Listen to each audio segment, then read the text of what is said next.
Joining us now, syndicated columnist, host of the series, Michelle Malkin Investigates on CRTV.com. Michelle Malkin, I watched the double standard. Part of me just wants to laugh, but then a part of me realizes for the rest of the country, journalism's dead. We have an informational crisis. What's your reaction?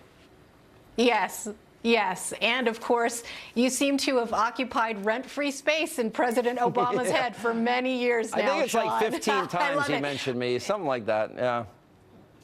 Yeah. Well, I think that you deserve a Golden Globe for all of these incredible clip reels that you've put together. I think it's a public service. These people need to have it in their faces and be reminded of their behavior and their media malpractice over the last 8 years.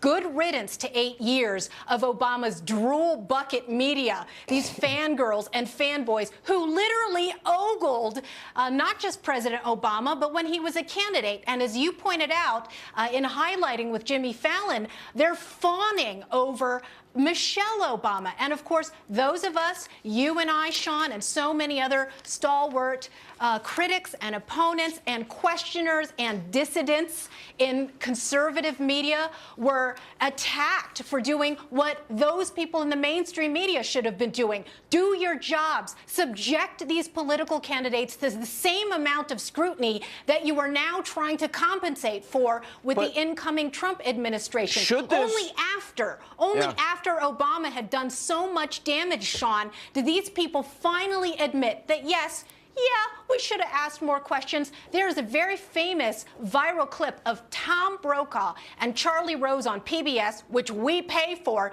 in which they cackle that they didn't vet Obama properly enough. There are admissions from the New York Times that they allowed the Obama administration to, quote, let the Obama administration rubber stamp and oversee the statements that were printed in the New York Times. It's shameful.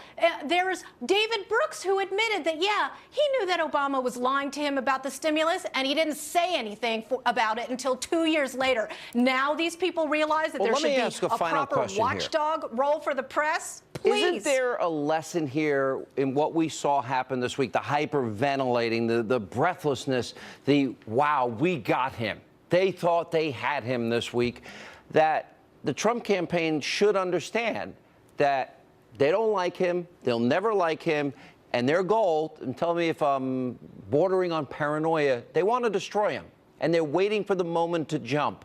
Whether it's small and insignificant, it doesn't matter. They will turn something into something bigger than it really is.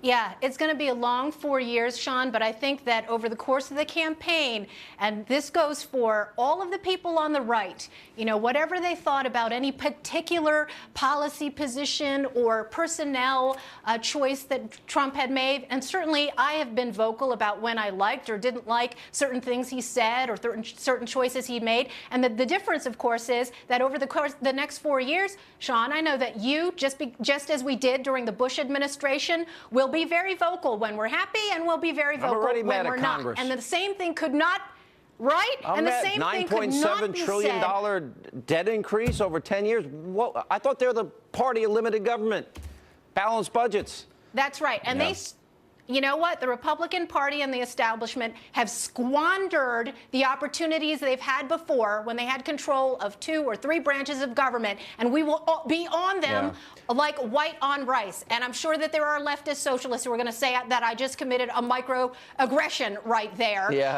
But we live in a different era now, and thank God for that.